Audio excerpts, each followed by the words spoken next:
What is up, guys? It is Coasters and Things here today, and I am reviewing the Bat at Kings Island. This is an aerodynamic suspended coaster, one of only 5 left in the world. I myself have ridden 2 of these, this one and Iron Dragon at Cedar Point, and between the two, I much preferred the Bat over Iron Dragon. It opened in 1993 and was installed the first year that the park was known as Paramount's Kings Island.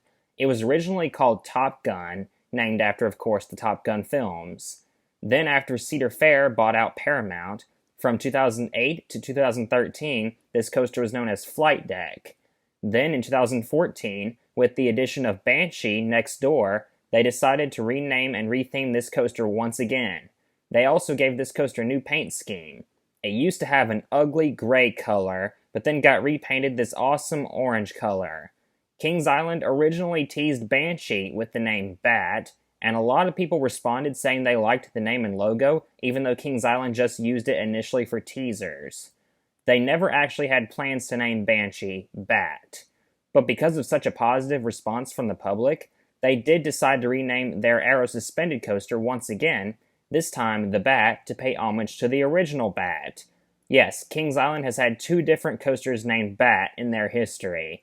If you don't know the story of the original Bat, in 1981, Aerodynamics built their first ever suspended coaster, the Bat at Kings Island. Well, this ride had a lot of design flaws, and it was ultimately a failure. It only lasted 3 seasons until the end of the 1983 season, and after it was torn down, its land was reused for the addition of Vortex in 1987.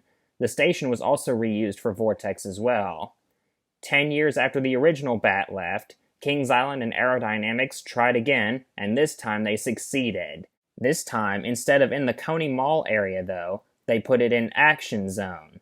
There is quite a long path you have to walk down to get to this coaster. It's way down at the bottom of a hill.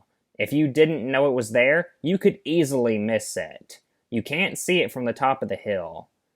When you finally make it down and into the station, you step into your trains, and if you've never ridden an Aero Suspended coaster before, it may feel a little awkward at first. I myself have ridden this coaster twice, and I've also ridden Iron Dragon twice. The more you ride these suspended coasters, the more you get used to it. What it essentially is a pod that you're sitting in that swings side to side on the track. You pull down your over-the-shoulder restraints, and if you've ridden an Aero Custom Looper, they are the exact same restraints. I myself used to question why these rides had over-the-shoulder restraints when they don't go upside down. The answer is obvious when you ride the Bat. The bank turns are fast and forceful, and you swing as you go around them. One of the bank turns, you actually swing up past 90 degrees, so it makes sense why there are over-the-shoulder restraints. You dispatch and start up the lift hill, and if there was a record for world's slowest lift hill, this would contend for it. It is so slow. It's only 78 feet tall, but it takes 1.5 minutes to climb to the top. That's extremely slow. These Aero Suspended coasters have notoriously slow lift hills, and this one is the slowest out of all of them. When you finally reach the top, you take a very slow turn to the right, and then go down the first drop. For an Aero Suspended coaster, this is a pretty impressive drop, I must say. You reach a max speed of 51 miles per hour at the bottom of the first drop. It honestly feels faster than that, probably because you're zipping through the woods, weaving around turns the whole time. You take your first bank turn, this one to the right. This is when you can start to feel the cars swinging. It's a neat sensation and adds another level of thrill to the ride. Because you're swinging, you're feeling some good G's around the turns. You come up and bank left, and then down and bank right. Then you come to the most famous part of the ride. This is the iconic left-hand turn right next to the pathway that everyone likes to take photos and videos of. And remember how I mentioned on one of the turns, you swing up past 90 degrees? Well, this is the one. It's almost like Kings Island knew this would be a great photo and video op, so they built the pathway right next to it. Yes, this turn is my favorite part of the Bat. You're coming in hot and then just get flung sideways. You feel like you're going to go straight into the fence, but of course you don't. You then make a slight right-hand turn, then a left-hand turn, and then a long right-handed turn. This is the farthest point of the ride. From here you start making your way back. You then bank slightly left, come down a little, bank right, come back up, and bank left into the brake run. And because you're hitting the brake run with a lot of speed, you swing side to side just a little before you settle in place again. So that is the Bat. Its layout is rather short, but it packs in a lot of great bank turns in it. I think the coaster most comparable to the Bat would be Vortex at Canada's Wonderland. Their layouts are very similar. Could the Bat's layout have been longer? Yes, but it doesn't bother me that it's a bit short.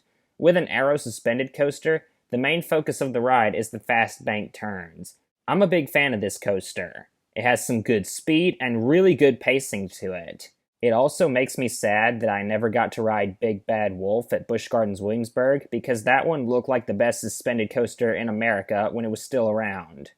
But back to the Bat, I think this is a very underrated coaster. It honestly deserves to be talked about more. When people think of Kings Island's coasters, they think of rides like the Beast, Diamondback, and Orion. The Bat sometimes gets forgotten because Kings Island's coaster lineup is so well-rounded as it is. For kids looking to step it up from the kiddie and family coasters and are looking to try and break into the thrilling coasters, this is a great one for that. The Bat is a very good intermediate coaster. It borders thrill coaster and family coaster. I'd say it's a bit more thrilling than Adventure Express and Backlot Stunt Coaster, but not as thrilling as Racer or Flight of Fear. For the Bat's overall score, I'll give it a 7 out of 10. I debated between a 7 and a 6.5, but I decided to be generous and give it a 7 because it excels in the bank turns and the pacing. If you watched my Banshee review, then you saw I gave the same score to Banshee. Now my reasoning behind that is because Banshee I had higher expectations for and was disappointed. This I didn't have as high of expectations for and was pleasantly surprised. I think all members of the family would be able to ride the Bat. It's very re-rideable, and it's also very smooth. Kings Island maintains this coaster very well. It's almost 30 years old as of now, and it's still running great. I very much recommend you go check out the Bat at Kings Island. Thank you very much for watching. Please like, comment, and subscribe, and this is Coasters and Things signing out.